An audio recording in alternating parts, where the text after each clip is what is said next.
And now it's time to preview an upcoming game. Hello my friends, it's the Game Boy Geek here.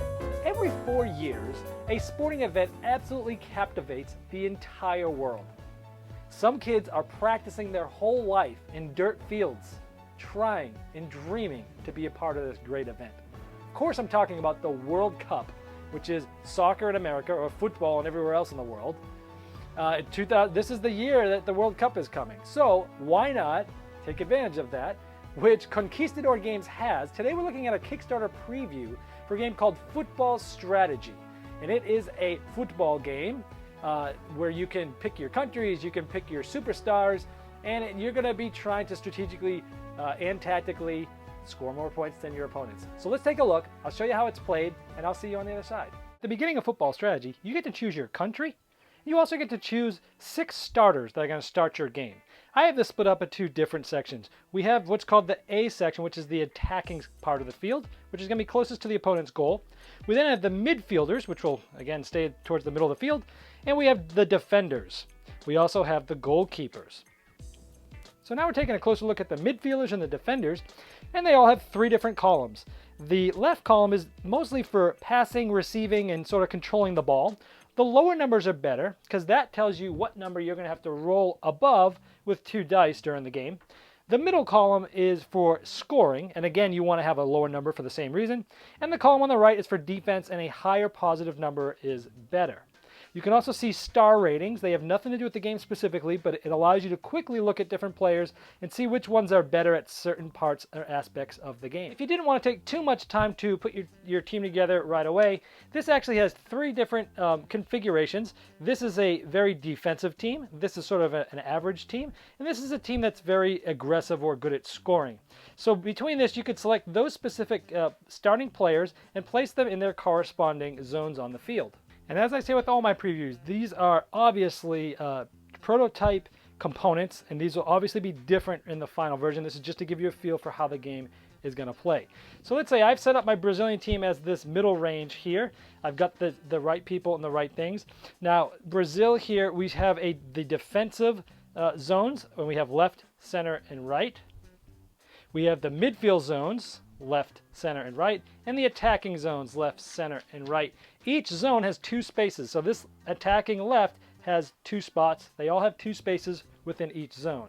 And since we're only using 5 players on the field, when people pass balls to sections that don't have players, we have a general other teammate that is going to be in each of these sections for the defense, the midfield, and the attacking. This is kind of all the other players except your 5 superstars that are on the field. So now we actually have the board set up to start play. We have Brazil on one side and Germany on the other side with the different players in the different zones and spaces. There's 30 cards here, Futbol Strategy cards. You shuffle these and you take any 20 of them. That will be 1/2 of a game. And there's some chips of fate that will get put into a bag that you will be grabbing out at times during the game as well. We also put some of the yellow flags over here in the referee area. And just to help you understand how the board works, again, Brazil is going this way, and their defensive people can only be in this line here. The midfielders there can only be on here, and their attackers can only be right here. Because when the flip side, those other zones that are in between are the same opposite spots that the other team is in. To start the game, one team randomly gets the ball to start, the other team will get it in the second half, and they give it to one of their midfielders or defenders, and the game starts. Now this game is played from the attacking perspective, and they're trying to get the ball into one of the scoring zones here, the attacking zones, because these are the only zones and spaces that you can score from. Now on your turn when you have the ball, you can do one of 3 things.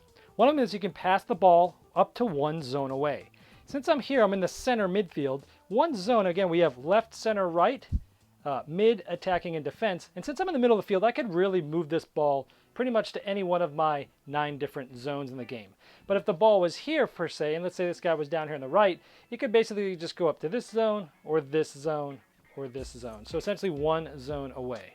So let's say I'm going to attempt to pass the ball 1 zone away to this one right to this space. Now it could be either space. I could pass it to here where nobody is right now, but let's try to pass it to this gentleman right here. So when trying to move the ball, we flip over the card and see what happens. This card shows 3 different sections. This is showing trying to pass, this is showing trying to receive, and this is showing trying to score.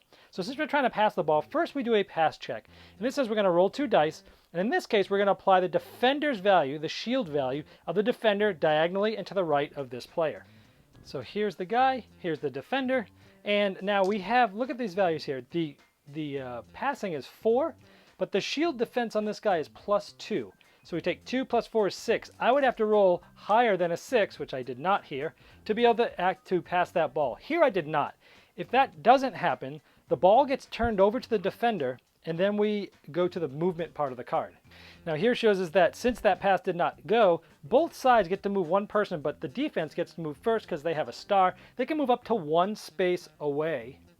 And when moving through this phase, just because your guys start in a specific zone, like this player starts in the defensive zone, when you choose to move a player, he can move 1 space away, but he can actually go to a different zone. So the defensive player can now be in a midfield zone and so on and so forth. They don't have to be stuck in their zones the whole game. You can move them around. They just have to start in their specific zones. Now first note that some cards might have automatic successes. If I had pulled that card, I wouldn't even have to have rolled for the pass. The pass part of it would have been sort of a success.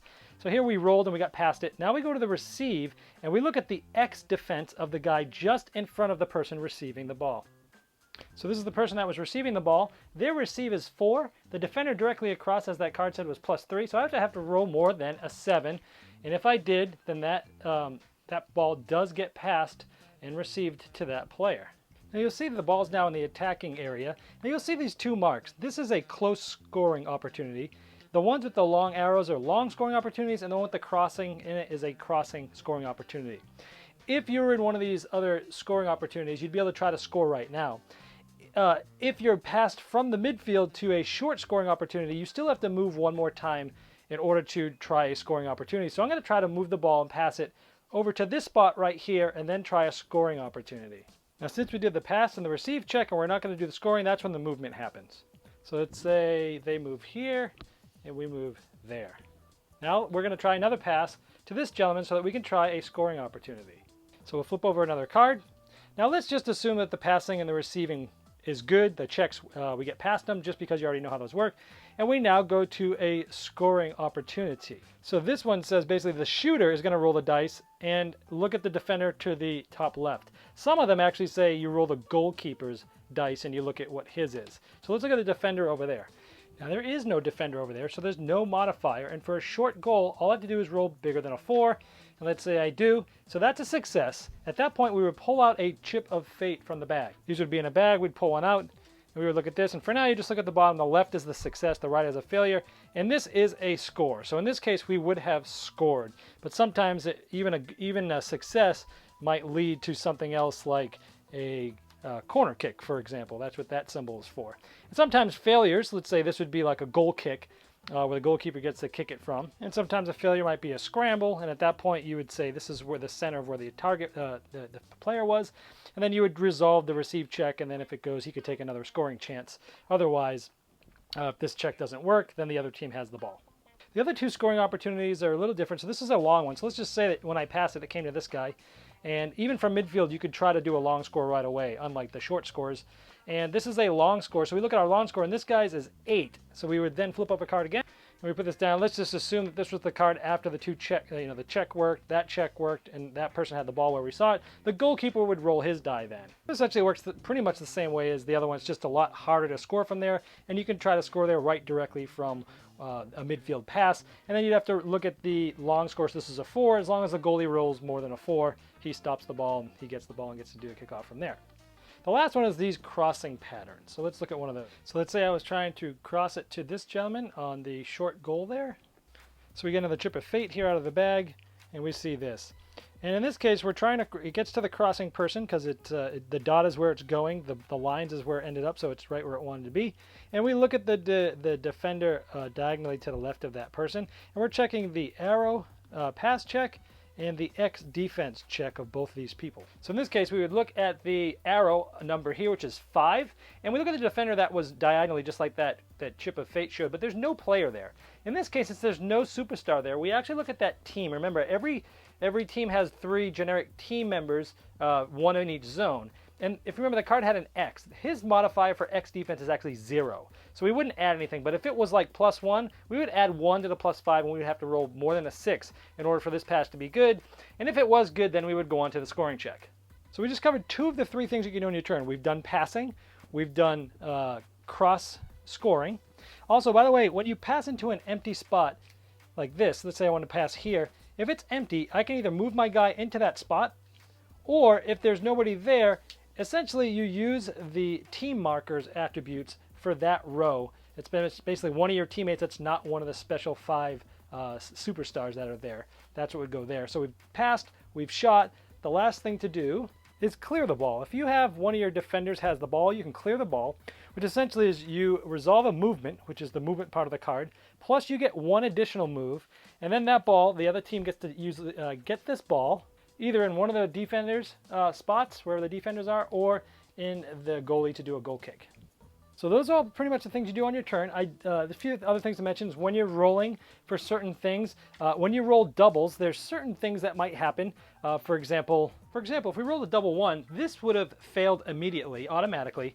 And then we would flip him over to this gray side, which shows that he's fatigued. And what happens is these numbers all just get a lot worse because he's tired. Now, if he was already fatigued and we rolled a double 1, he automatically has to come out of the game, and he gets replaced by any one of your other superstars that you want, and it doesn't necessarily have to be from the same type of player, meaning attacking, midfield, or defender. You can replace him with any of those. If you had rolled a 12, the next receive, pass, or scoring check automatically succeeds. If you roll a 12 during a scoring check, you automatically score a goal.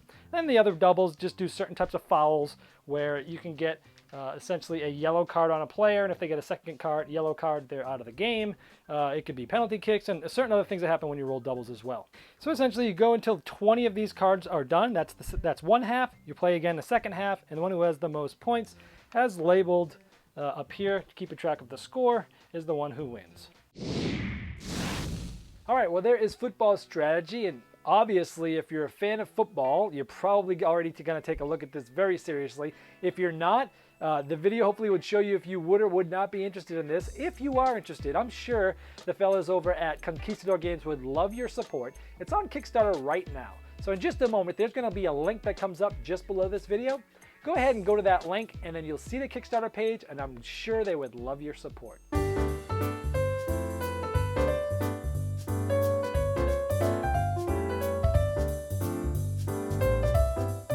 Thanks for watching our review today.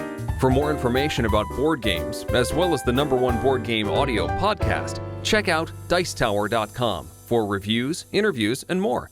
I'm Eric Summerer, and you've been watching The Dice Tower.